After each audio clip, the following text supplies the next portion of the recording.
We had a mini panic in the markets today, and gold and silver suffered at the wake of it all, but this too shall pass. Or will it? We'll discuss it and the markets and where the precious metals go from here as we explore.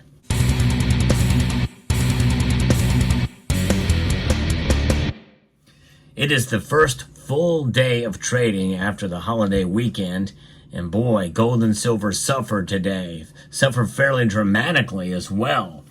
Now, I'm going to be reporting the markets mere moments before they closed today. Gold and silver got hit hard. Silver especially, well over 2% drop earlier in the day. The low for silver was $27.67. It now trades lower than 50 cents, 54 cents down to $28.08, recovering back above the $28 mark with a 1.86% drop.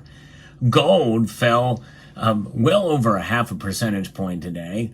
Its low was $2,472.30.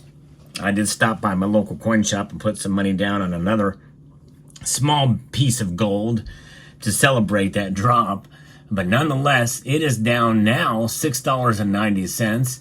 It has not recaptured $2,500 yet today. It's $2,493.10.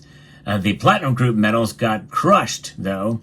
Platinum and palladium are both down multiple percentage points. Platinum is down over 2.3%. Palladium is down over 3.5%. That's crazy. Well below the $1,000 mark again for both of those. I think it's still a bargain, especially for platinum at that price. But I know people disagree with me on that. But nonetheless, gold and silver are the metals we're watching today. They, like the markets, got hit hard. It was a mini version of what we saw back in August. And we know what happened in August. Everything dropped, including the dollar index and everything else. And the stock market, pretty big drop. Well, now we're seeing a smaller version of this, but it just goes to show you, folks, people are nervous about the economy, and they should be. There's a lot of things that are going on that the statisticians at the chefs at the Cook the Books Club are not revealing to us, that's for sure. And the dollar is suffering today as well, too. So here's a kind of a little mark of where things stand now. All of the commodities are down as well. Copper, nickel, aluminum, and uranium is also down. Zinc and lead, no activity there, but they got hit hard, as well as the crude oil has also fallen. Dow Jones Industrial Index, NASDAQ, S&P 500. The dollar is actually up a little bit today, but nonetheless, everything else is suffering pretty hard. NASDAQ, the Nikkei also fell over 300 points. Cryptocurrencies have been hit hard too. Bitcoin is down to below 60,000 again, 58,147, and Ethereum is also down as well. But what's going on? Well, there's a shift to what the latest data are going to show. Gold's prices eased to their lowest in more than a week on Tuesday, pressured by a firm dollar, where investors awaited U.S. non-farm payroll data that could determine the size of the potential cut in the Federal Reserve's September policy meeting coming up September 17th through September the 18th. See how that weighs for sure on everything, but there's evidence that speculative positioning in gold is effectively maxed out for the time being. I think the level in which gold is seeing pressure from the rise in the dollar reflects our view on positioning, according to Daniel Gali, a commodity strategist at TD Securities. Focus will be on Friday's U.S. payrolls report, along with ISM surveys, JOLTS job openings, and the ADP employment report that is due out later this week. The ADP is a separate measure of employment. Some people feel it's more trustworthy than what comes out from the Bureau of Labor Statistics. Markets are pricing in now a 63% chance of a 25 basis points cut when the Federal Reserve meets on September 17th and 18th, with a 37% probability of a 50 basis point cut. So that is kind of interesting to see that move. It was 70-30. Now it's shifting a bit. And that will definitely, if that occurs, gold and silver going to pop if there's a 50 basis point cut. For sure, they will react, and that's why this too shall pass if that occurs. Now, if the economy is in trouble, it's understandable that the markets are down, and a little bit of a panic here, a mini panic, not much of a panic, but enough to, and we're starting to see some recovery occurring right now, because the Dow Jones was down over 700 points earlier, and the bullion is headed for its best year since 2020, driven by investor optimism about upcoming U.S. rate cuts and lingering concerns about the Middle East conflict.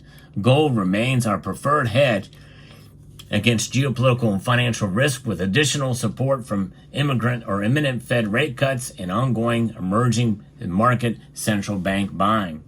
We open a long gold trade recommendation according to Goldman Sachs, and silver has fallen as well. And so this is what is being reported by Reuters, and that's just it, folks. This is an opportunity, I think, more than anything else, that what we're seeing here is just reaction, psychological reaction, and I think that it's likely going to change in a good way for gold and silver prices, and the dollar index as well. It's going to suffer. If they lower rates by 50 basis points, which I still don't think they're going to cut by that much, I think it'll be a quarter point. They don't want to rock the markets too much in one direction or another. They may just slingshot and backfire on them with that regard. And there's always the rare chance that if that does occur, that gold and silver may suffer as well too. Because if they lower the interest rates 50 basis points, that means that the Federal Reserve is more nervous about the economy than they let on. And if that occurs, that could actually have a negative effect on gold and silver prices, as we may see panic set in. The dollar weakens, and it weakens either way. It's probably going to weaken upon that news. And then gold and silver indeed will make a run up in due course, but it may take a little while after the initial shock of such a market move to the downside. And so we'll see. Now, injecting liquidity to that nature will have a positive impact, but it may take a couple of days for it to reveal itself. And the initial panic and shock could lead to essentially a domino effect before that occurs. And depending how long that domino effect plays itself out, that can have very damaging aspect, especially what we know is coming on October 1st, as the Federal Reserve has announced, as I covered in a previous video, that could essentially cause some nervousness and panic in banks, potentially. But what they say, too big to fail, well, that notion still is at play and would be at play, and the Federal Reserve would certainly bail them out, and it would use the bigger banks, the biggest of the big banks, to do it. So they have their hands clean from it. But there's still going to be a lot of money that will be passing through there that the Federal Reserve will provide, much as they did in September of 2019 with the repurchase agreements. And we could very well see something like that happen again under the radar. Nobody suspects it. Nobody really knows what's going on. And if that does occur, it'll be months before we find out about it, before it's really revealed, or anybody cares about it.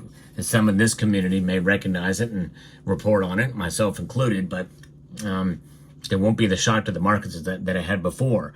One liquidity election or injection compared to another, who's going to really care at this point? There's so much of it, that we're in so much debt, spending $1 trillion every 100 days. What's a few more, couple $100 billion here and there, or even another $1 trillion? With every $1 trillion added to the debt, that just sort of dilutes the overall impact of the overall debt, right? I mean, think about it. It was, I think, during, before the Reagan administration, just after the Reagan administration, $5 trillion was insane. That was the debt back then. We're spending a fifth of that every 100 days these days. It's just, when you think about it in that perspective, really gives ample knowledge about what's going on, and amplifies this idea of the dollar's loss in value, losing value with each and every passing day. 2.9% is what it is now officially, but we know it's a whole lot more than that. And we know that 2.9% is on top of already much higher percentage increase the previous year. Overall, inflation is well is probably north of 20% at this point in time since it all started, since inflation really hit us.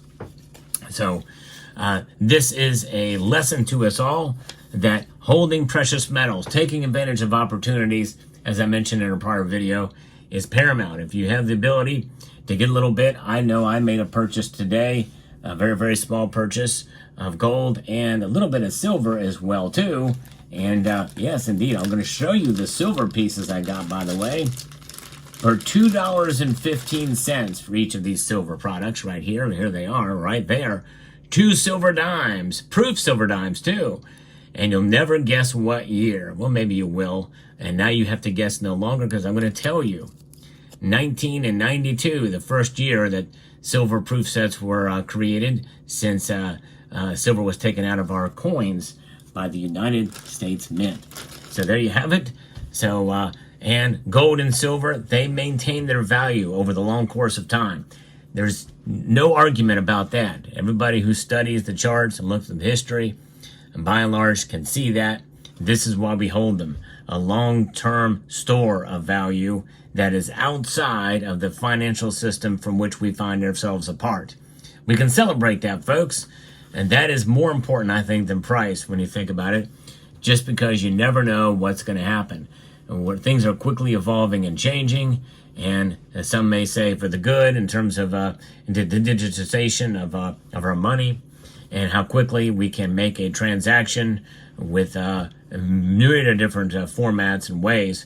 But you also have to understand, too, that means that there's more power for the big banks and the central planners, especially when they move to a central bank digital currency, the foundation of which is already in place. It's called FedNow. And many of you know that if you are channel members on this page, I have created an icon called Fed Never. And that's our little rallying cry, protest against the FedNow system. So let me know what your thoughts are about this video in the markets today. Hope you found this video informative, insightful, and educational. We'd like to extend a multitude of gratitude to each and every one of you for taking the time to watch, and to encourage you to please rate, share, comment, and subscribe.